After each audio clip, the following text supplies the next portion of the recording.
Bismillahirrahmanirrahim. Alhamdulillahirabbil alamin. Wassalatu wassalamu ala asyrafil anbiya'i wal mursalin wa ala alihi washabbihi ajma'in. Rabbi shrahli sadri wa yassir li amri wahlul 'uqdatam min lisani yafqahu qawli. Assalamualaikum warahmatullahi taala wabarakatuh. Waalaikumsalam warahmatullahi wabarakatuh.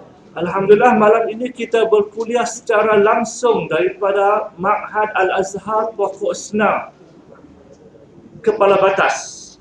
Pada malam ini kita menyambung lagi siri kefahaman Al-Quran. Dan insya-Allah pada malam ini kita membahaskan topik yang cukup menarik dalam Al-Quran. Apa yang disebut sebagai metafora dalam Al-Quran. Dalam bahasa Melayu disebut metafora, bahasa Arab disebut amsal, al-amsal fil Quran, iaitu metafora di dalam Al-Quran.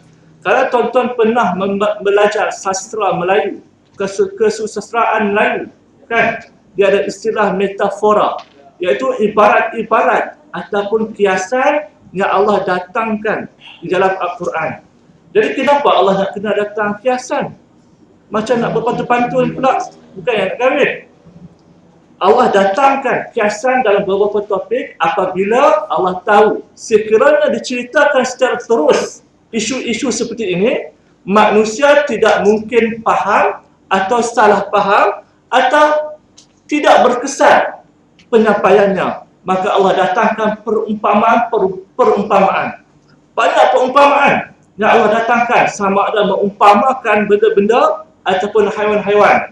Contohnya Allah mengumpamakan orang yang alim, orang yang bijak tetapi menjual agamanya sama seperti anjing yang menjelirkan lidahnya. Maknanya ustaz-ustaz disamakan dengan anjing. Ini bukan Ustaz Rahisia kata, ini Allah yang kata sendiri. Di antara amsalnya digambarkan juga iman orang kafir ini ibarat rumah yang dibina oleh labah-labah Ankabut dalam surah Ankabut. Begitu juga digambarkan bagaimana sedekah yang betul-betul ikhlas itu sama dengan sebiji benih yang tumbuh daripada biji benih itu berapa? Berapa ratus? 700 tangkai. Ke 100 tangkai?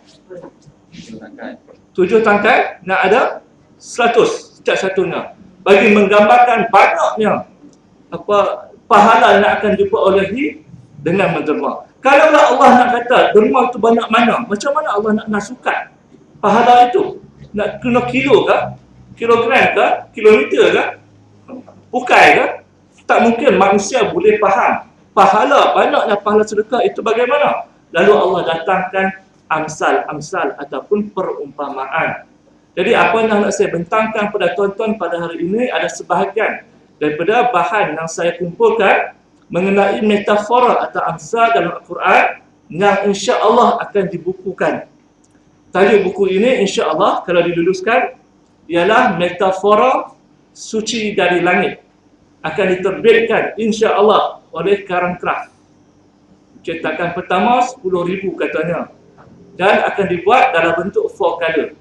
Jarang kan tengok buku-buku agama, buku agama, tafsir Al-Quran 4 color tak ada gambar. Biasa tengok majalah kan? 4 color itu 4 warna lah. Bukan hitam putih. Biasa kan tafsir ni hitam putih saja, tidak ada gambar. Yang ni kita buat tafsir yang ada warna dan ada gambar. Jadi kalau kita biasa baca buku-buku sains, misalnya kan, semua nak tak baca buku sains. Ada warna, ada gambar-gambar raja dan sebagainya. Jadi kenapa tidak buku agama, tafsir lagi, kita buat dalam bentuk yang menarik, yang orang biasa pun boleh baca. Dengan harapan mudah-mudahan tafsir ini tidak hanya menjadi satu ilmu yang hanya dipelajari oleh orang-orang pandai, oleh ustaz dan ustazah. Orang biasa hanya membaca saja. Kan? Umur 10 tahun kita belajar baca Al-Quran. Umur 50 tahun pun dia baca Quran lagi. Takkah hebat? Hebat sungguh. Sedangkan membaca Al-Quran itu hukumnya sunat muakkad, tak wajib. Maknanya kalau kamu tak boleh baca Al-Quran dalam bahasa Arab pun tidak berdosa. Tetapi memahami 30 juz Al-Quran itu adalah wajib. Wajib kepada semua orang. Wajib. Malah menghafal Al-Quran juga tidak wajib. Kan? Dan sekarang, di mana-mana pun, di Pulau Pinang ke, di Selangor ke, sekolah tahfiz ini tumbuh bukan lagi macam cendawan tumbuh. Tumbuh terlalu banyak di Shah Alam. Kemudian dikaitkan pula tahfiz sains dan sebagainya. Kita tidak menghina, kita tidak mengkondem. Tapi kita memaklumkan bahawa menghafal Al-Quran itu bukan wajib. Sedangkan memahami Al-Quran itu lebih wajib. Satu. Keduanya, tidak semua pelajar-pelajar ini diberi kemampuan dan kepintaran untuk mampu menghafal Al-Quran. Tak semua. Dan kalaupun ada yang mampu menghafal Al-Quran dengan masa yang terlalu panjang tanpa memahaminya, bukankah itu terlalu rugi? Menghabiskan masa hingga 10 tahun, 5 tahun, 6 tahun untuk menghafal Al-Quran, kemudian penat pula untuk memelihara Al-Quran dan keadaan langsung tidak memahaminya. Di antara amsal-amsal yang disebutkan dalam Al-Quran ini, antaranya ialah mengibaratkan orang kafir ini seperti kaldan. Seperti kaldan. Tahu kaldan? Himat. Orang Arab ni, kalau kita panggil dia boleh himat, marah. Kita panggil babi marah kan? Dan kita panggil babi marah. Orang Arab panggil dia berkhinzir, tak apa. Dia bukan benar buat khinzir. Tak ada di negara Arab. Tapi panggil himat marah. Jadi dalam Al-Quran, Allah datangkan perumpamaan orang yang ada kitab Taurat itu, kemudian tidak beramal dengan kitab Taurat itu, sama seperti himar yang membawa kitab-kitab yang banyak di belakang ya, tapi dia tak baca pun. Saya ceramah sebelum ni dekat masjid ni, kita dah ibaratkan di Malaysia ni, kita ni seperti lembu yang bawa kitab, tapi tak baca pun. Sebut himar, orang Melayu tak rasa apa. Sebut lembu, dia marah. Lembu, marah kan? Bodoh ni lembu. Jadi samalah kita pun membaca Al-Quran bertahun-tahun, menghafal Al-Quran berapa ramai hufaz yang kita hasilkan, tetapi kita tidak pun memahami Al-Quran. Sangat malang. Kerana itulah kursus ini kita buat, kuliah hari ini kita buat untuk memahami Al-Quran. Baik, konsepnya pula ialah dengan kita memilih topik-topik tertentu. Contoh pada hari ini, saya kumpulkan topik metafora di dalam Al-Quran.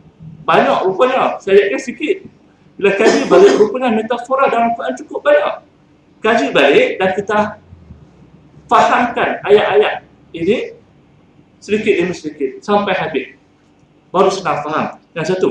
Dan kedua pula, kaedah kita tidak belajar tafsir kefahaman Al-Quran ini dengan kajian yang terlalu mendalam. Maknanya dari sudut bahasanya, sehingga kan orang awam tidak faham. Jadi orang awam, kan, yang biasanya yang di masjid dan sebagainya, yang dah berusia 40 tahun, 50 tahun, 60 tahun, larat lagi nak belajar tafsir dalam masa yang panjang. Contoh, saya tanya, banyak masjid saya tanya macam ni, tuan-tuan belajar tafsir kan? Kita belajar daripada surah Al-Fatihah, kan? Kemudian surah Al-Baqarah. Baik, surah Al-Baqarah tu, tuan-tuan belajar tafsir di masjid ni, makan masa berapa lama? Mereka jawab apa tahu? Berbulan-bulan untuk surah Al-Fatihah saja. Jadi sebelum nak sampai surah An-Nas, surah Al-Fatihah berapa lama? Sama ada ustaz di jalan dulu ataupun orang yang mengaji jalan dulu. Terlalu lama, bukan tidak boleh. Tapi kita belajar tafsir ini untuk faham secara umum dahulu. Jadi kemudian ada peluang untuk teruskan melanjutkan pelajaran dengan tafsir yang lebih detail, teruskan. Tapi apakah dengan sebab kita tak mau study secara detail, kita terus tak faham Quran. Jadi bila diperkenalkan teknik ini di Shah Alam sendiri pun, sudah mula buat kuliah, menggunakan ya ayyuhallazina amanu, mereka berminat. Rupanya senang. Jadi, mereka tanya, ni tafsir apa Ustaz? Saya tak sebut tafsir maudhu'i. Bukan tafsir maudhu'i. Tajuk dia, tafsir senang faham. Senang macam tu. Kalau tafsir maudhu'i lain.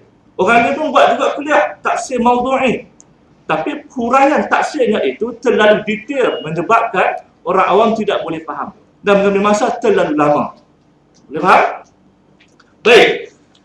Hari ini saya nak menceritakan dalam Al-Quran mengenai 4 orang wanita yang cukup istimewa dalam sudut yang beza-beza. 4 orang wanita. Pelik semua dalam Al-Quran. Cerita tentang wanita terlalu banyak. Cemburu kita. Sudahlah ada surah mengenai wanita. Ada lagi perumpamaan yang Allah datangkan mengenai wanita. Kerana wanita itu menentukan banyak keadaan. Wanita sebagai teman lelaki itu menentukan lelaki itu ke mana. Wanita itu apabila baiklah dia, maka dia mampu membantu suami dia untuk menjadi baik. Jahat seorang wanita, sebaik mana pun suami dia, susah untuk dia jadi baik. Ini semua kita wanita. Macam-macam wanita. Baik, kita tengok dalam surah At-Tahrim. Kita lihat pada ayat ke-10. Surah At-Tahrim ayat 10. وَضَرَبَ اللَّهُ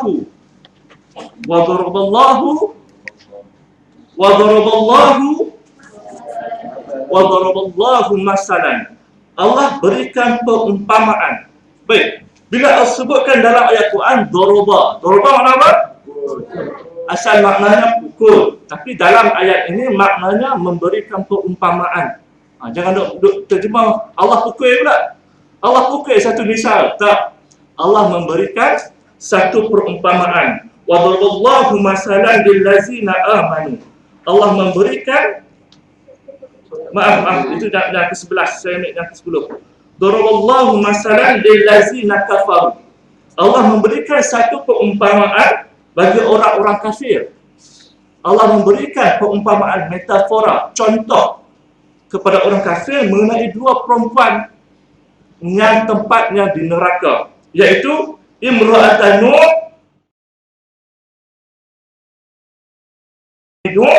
dan isteri kepada Nabi Lut.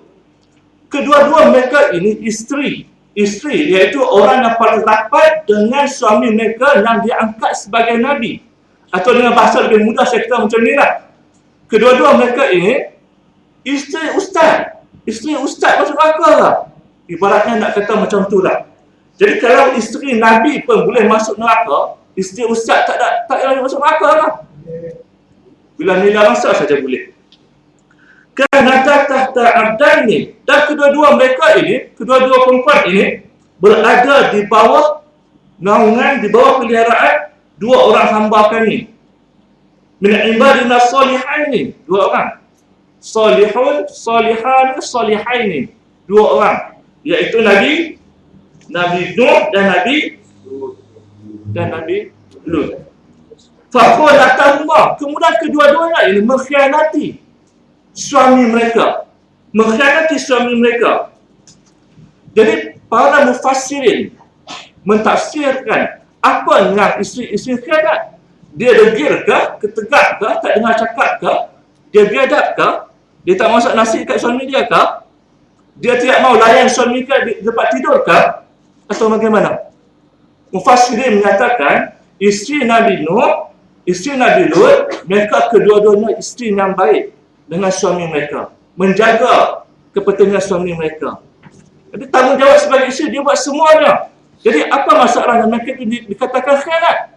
Mereka khianat bukan kerana mereka tidak baik dengan suami mereka, tetapi mereka enggan menerima risalah tauhid yang didatangkan oleh suami mereka. Baik dalam mana pun seorang isteri, bila tak mau terima agama Allah, maka hubungan perkahwinan itu tidak memberikan apa-apa erti. Jadi apa yang dibuat oleh isteri mereka ini? Dikatakan oleh mufassirin bahawa Nabi Nuh kan, apabila dia berdakwah kepada orangnya, kepada kaumnya, apa yang dibuat oleh isteri ini? Dia mencalarkan imej bersih Nabi Nuh dengan mendakwa kepada orang ramai bahawa Nabi Nuh ni sebenarnya sewel, gila, sebab membina bahtera di atas bukit. Nabi Nuh bina bahtera atas bukit. Jadi apabila seorang isteri yang dekat dengan seorang suami paling rapat tiba-tiba keluar kenyataan negatif, buat press conference kan, buat sidang media, umumkan kepada orang suami saya ini gila sebenarnya, apa kesannya kepada dakwah Islam? Hancur terus imej Nabi Nuh, menyebabkan orang terus tak percaya. Ini isteri dia yang cakap, bukan orang lain. Kalau orang lain boleh kata orang ni mungkin musuh dengan Nabi Nuh, tapi isteri dia, tentu isteri dia lebih kenal Nabi Nuh ni macam mana kan. Tinggal serumah, tidur sekatil, tidur sebantal, mandi pun mungkin sekali kan. Jadi isteri yang paling tahu mengenai suami. Apabila isteri buat perangai memberi kenyataan negatif kepada suami mengenai suami, maka jatuh terus kredibiliti seorang suami. Saya ambil cara paling mudah. Katalah Ustaz Rahizi Rais berisikan Alina Abdullah, kan? Bersyarah sana, bersyarah sini dalam tanda ustaz dan sebagainya, tutup aurat dan sebagainya. Tiba-tiba tuan-tuan nampak isteri saya memakai pakaian seksi. Apa perasaan tuan-tuan? Tuan-tuan nak kata apa? Cek, senang adalah. Kan? Lepas itu tuan-tuan nak dengar lagi ke? Apa ceramah Ustaz Rahizi? Kredibiliti jatuh langsung. Sebab tu isteri adalah lambang kemuliaan seorang suami. Orang tengok isteri dia macam mana? Orang tak tengok suami. Suami nampak baik, tapi isteri macam mana? Jadi pengajaran kepada kita ialah sebagai orang agama, sebagai pendakwa, pastikan isteri kita juga kena dibimbing terlebih dahulu. Kalau tidak, masalah besar. Misalnya bila dah kahwin, ada kawan-kawan yang dah kahwin, nak pergi ceramah, nak pergi dakwah, isteri tak mau. Dia kata mudah. Pergi buat apa masjid bagi berapa hati sangat. Pergi buat bisnes, pergi MLM dan sebagainya. Tak ada cerita betul ni. Balik Mesir, kawan kita ni hebat, ngaji hebat. Dulu di Mesir bersyarah hebat. Balik Malaysia diam, sunyi, sunyi. Rupanya isteri dia tak benarkan dia berceramah, tak bagi sokongan. Kalau pergi, kata macam-macam. Kan, baju pun tak mau serika. Ada mudah saya baju ni isteri serika. Kan, bagi sokongan lah tu. Bagi sokongan. Jadi menyebabkan kita lemah untuk buat banyak benda. Sebab isteri tidak sokong. Contoh paling dekat, mudah saja. Ma'hadul Azhar ini dibina oleh Ustaz Yusuf Osman. Agaknya bagaimana Ustaz Yusuf Osman nak membina sebuah Ma'hadul Azhar ini selama 25 tahun tanpa dibimbing oleh seorang isteri yang bernama Puan Fauziah. Rasa macam mana? Susah. Saya sendiri nak menulis buku dan sebagainya, nak bekerja sendiri. Kalau isteri tak bagi sokongan, mati. Susah nak buat. Nak pergi ceramah pun dia tak beri. Katalah macam tu. Tapi isteri kita fahamkan awal-awal. Apa nak suami dia buat, apa nak suami buat, suami ceramah dan sebagainya, isteri dapat semua pahala. Dalam sebuah hadis, saya masukkan dalam buku saya, Inspirasi Khutbah Rasulullah. Kalau dah beli, cuba tengok. Asma datang bersama dengan rombongan para sahabat perempuan. Para sahabat perempuan pada zaman Rasulullah berjumpa dengan Rasulullah. Nak buat apa ni? Orang perempuan main-main buat monggok lagi ni. Berjumpa terus Rasulullah punya bayi. Bertanya kepada Rasulullah, macam mana keadaan kami ini perempuan? Kami terpaksa duduk di rumah menjaga anak-anak, masak dan sebagainya. Kan, sedangkan orang lelaki boleh pergi berjihad, boleh berniaga, boleh pergi masjid dan sebagainya. Kami tak boleh, susah. Duduk di rumah saja. Jadi pahala kami macam mana? Rasulullah kata, kamu pernah dengar tak seorang perempuan dan bertanya soalan yang sehebat ini? Asma tanya. Dia tanya tentang pahala. Bukan dia tanya tentang apa persamaan taraf lelaki dan perempuan, tak. Dia tanya dia nak pahala sama macam orang lelaki. Kan? Jadi Rasulullah kata, apa yang dilakukan oleh suami kamu di luar sana, kamu dapat pahala yang sama. Mana kata hari ini Ustaz Rahizi main ceramah sini, sekiranya ada pahala daripada ceramah saya ini, Alina binti Abdullah yang duduk di rumah saya tengok TV sekarang ni, sambil makan-makan, dia dapat pahala yang sama. Sebab dia tolong gosok baju saya. Dia tolong masak nasi saya. Dia jaga anak saya. Jadi ini berita gembira dan Asma sampaikan kepada semua sahabat-sahabat. Dapat juga rupanya. Baru pula isteri seronok. Nak benarkan suami-suami dia pergi mengaji dan sebagainya. Kerja tak bagi. Dia duduk rumah kan. Tengok Running Man. Baik, itu isteri Nabi Nuh. Apa pula yang dilakukan oleh isteri Nabi Lut? Isteri Nabi Lut Nabi Lut hidup pada zaman kaum Lut, ataupun disebut dalam sejarah sebagai kaum Sodom. Kaum Sodom. Jadi antara perangai jahat kaum Sodom ini ialah mereka melakukan hubungan seksual sesama jenis. Homoseksual. Laki sama laki, perempuan sama perempuan. Jadi benda tu sudah lama, bukan sekarang. Dulu sudah ada. Jadi isteri Nabi Lut ini, dia tidak jahat. Dia tidak melakukan hubungan seksual seperti itu. Tak, sebab dia bukan Nabi Lut. Maksudnya, dia normal. Dia perempuan normal. Tapi kejahatan dia ialah, dia beritahu kepada kaum dia, yang gila ni, bahawa suami dia mempunyai 2 orang tetamu yang sangat tampan dan kecak berada di rumah dia sekarang. dia maklumkan kepada kaum mereka. Sedangkan Nabi Lut usaha sembunyikan, takut kaum mereka nampak. Teruk tak teruk kaum mereka ini pantang nampak lelaki comel sikit. Story betul. Sampai ke tahap tu. Jadi pengkhianatan Nabi Lut ialah, dan pengkhianatan isteri Nabi Lut ialah dia bersetongkol dengan kaum dia untuk melakukan dosa liwat. Dia buat tak liwat? Dia tak buat liwat. Jadi ini menunjukkan bahawa satu dosa itu walaupun kita tidak lakukan, kita redha dengan dia, kita membantu ke arah itu, kita dapat dosa sama. Contoh, orang lain yang minum arak, kan? Kita tak minum arak, tapi kita kerja, kan? Adik kita, sepupu kita, kakak kita bekerja di kedai 7-Eleven yang menjual arak. Betul tak? Dia di cashier. Jadi cashier pun dapat dosa kerana menjual arak. Siapa lagi? Orang yang bawa lori arak pun terpaksa menanggung dosa. Tapi Ustaz, saya kerja saya macam mana? Kerja sebagai bawa lori tak ada masalah. Tapi bawa benda haram, itu berdosa. Sebab itu dulu, satu masa dahulu, saya ingat lebih dari 10 tahun, isu ini pernah dibahaskan.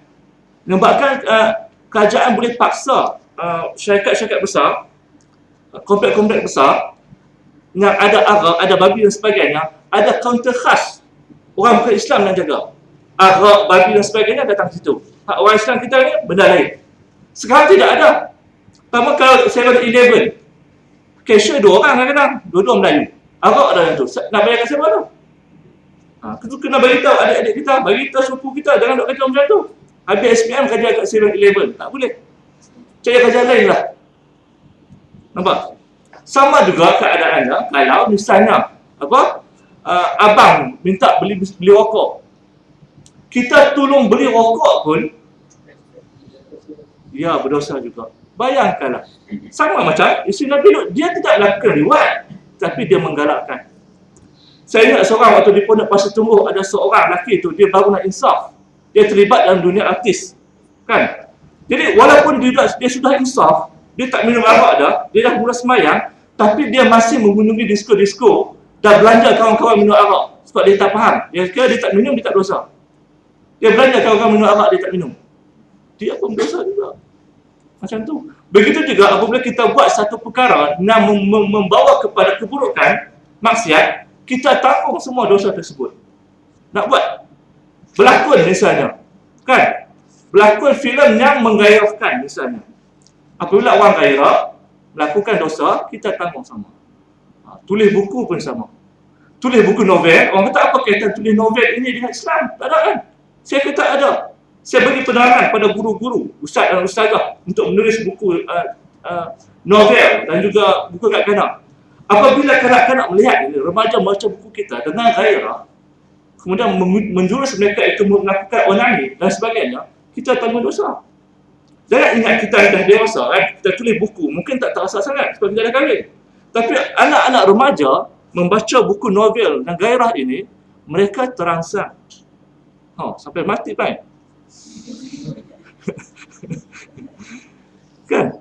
Saya ingat dahulu waktu di sekolah menengah dahulu. Di sekolah menengah, nak ceritanya remaja ni, zaman remaja saya ni. Kami dulu geng-geng yang tinggi ni ditanggungjawabkan untuk Pak hitam lah, kami tinggi. Siapa tinggi kena 5 hari. Ada hari-hari tentu, kami dah pakat siap dah. Bila hari saya ada masalah, saya jadi kawan lain. Dia akan pergi padam. Kau tu faham. Tahu kenapa? Tak tahu?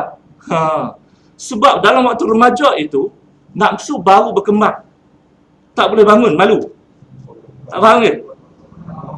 Tak faham? Jadi bukan ada apa-apa pun, tapi biasa untuk remaja dalam usia macam tu untuk terangsang dalam apa saja benda. Jadi baca pula novel kita yang lucah ini, kemudian terangsang melakukan onani, zina dan sebagainya, kita tanggung semua tu. Saya pergi ajar balik ustaz-ustaz tu, novel-novel sini ini tidak ada dosa. Ada hal haramnya dalam penerbitan. Macam tu. Baik. Jadi bagaimana 2 orang perempuan ini yang di bawah jagaan 2 orang suami yang soleh boleh juga masuk neraka? Kan? Ini peringatan kepada isteri-isteri yang sibuk untuk mencari imam. Cik, budak Facebook, saya sedang mencari imam saya. Di manakah imam saya? Cik. Kahwin lepas tu tak semayang pun, main sendiri je. Gaduh nak cari imam. Jadi jangan ingat bahawa kita berkahwin dengan seorang lelaki yang berakhlak mulia, yang soleh, ustaz, imam muda, kan? Kita ada tiket terus untuk masuk syurga. Belum tentu. Ini peringatan betul-betul untuk orang perempuan. Jangan ingat kamu bersama dengan lelaki yang soleh, bersama dengan dia, kamu boleh dapat syafaat untuk terus masuk syurga. Tidak. Selagi kamu tidak beramal dengan apa yang Allah suruh dan meninggalkan larangannya. Peringatan cukup berat. Jadi jangan gaduh cari imam lah. Bersedialah jadi makmum. Kan? Nak jadi imam, pergilah masjid. Banyak imam. Gaduh cari imam. Faqanatahuma, kemudian kedua-duanya mengkhianati suami-suami mereka. Falam yukhniya, kedua-duanya Nabi Nuh dan Nabi Lut tidak mampu menyelamatkan isteri-isteri mereka walaupun mereka Nabi. Saya selalu cerita bahawa dalam rumah tangga, lelaki ini sukar masuk ke syurga tanpa isteri mereka. Sebab isteri itu tanggungjawab kepada suami. Beban berat. Ada pula anak-anak, lagi beban. Berarti, walaupun kita sembahyang elok, pergi haji, tutup aurat dan sebagainya, tiba-tiba isteri kita, anak kita tak tutup aurat, tak sembahyang, kita terpaksa tanggung semua tu. Tak takut ke? Jadi hak kita belum selesai, nak tanggung mereka pula. Tetapi dalam keadaan tertentu, dalam kes ini, kadang-kadang suami dah usaha betul-betul dah latih isteri dia sembahyang dan sebagainya, tapi dia tak buat juga. Ketika itu suami boleh terlepas. Seperti Nabi Nuh dan Nabi Lut. Terlepas. Tak ikut sekali masuk neraka seperti isteri-isteri mereka. Macam tu. Falam yukhniya anhuma minallahi syai'an. Maka keduanya Nabi Nuh dan Lut tidak dapat menolong dari keduanya isteri mereka dari siksaan Allah. Wakila dan dikatakan udkhulan nar, masuklah mereka kedua ke dalam neraka ma'adakhirin, bersama dengan orang-orang yang dimasukkan ke dalam neraka. Sekarang ni ada satu filem sedang dibuat, tajuk dia Nuh, N-O-A-H, Nuh. Cerita tentang banjir Nabi Nuh.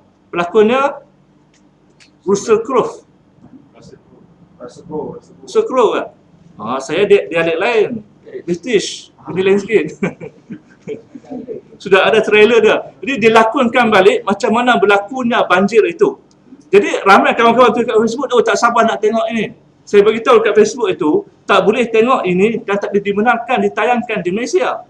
Sebab cerita Nabi Nuh ini berdasarkan cerita dalam Injil yang telah diselewengkan. Sama macam cerita kartun yang pernah dibuat dulu, pernah tengok?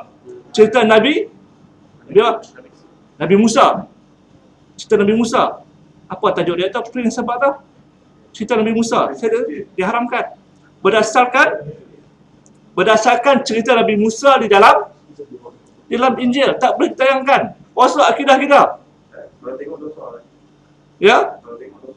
Kalau setakat tengok tak apa, tapi apabila ditayangkan di Malaysia, yang tengoknya bukan semua faham bahawa itu cerita daripada Injil, itu mudaratkan. Saya pun kalau Malaysia nak tengok cerita dia. Sebab Rusia itu pelakon favorit saya. Dan saya memang bidang ni. Memang dalam bidang perfilman. Contohnya seorang penulis skrip baru ni bertanya melalui poligami dalam tu. Jadi banyaklah komen tentang poligami. Saya kata dekat Tuan Mazlan ni, dia kata ramai komen-komen itu yang salah mengenai poligami. Kita ustaz boleh tak balik KL nanti kita jumpa. Saya nak tahu betul-betul tentang poligami. Mazlan ni dia baru menang baru ni anugerah apa dia? Bukan. Dia penulis skrip terbaik. Baru ni ASK ke? Anugerah apa dia? ASK ada. Anugerah skrin. Sebelum ini dia pernah tulis cerita, tajuk dia Munajat Cinta. Munajat Cinta yang dilakonkan oleh Imam Manat. Saya kritik gila-gila nak gitu. Saya kata ini gila. Cerita apa? Cerita mengenai seorang Tok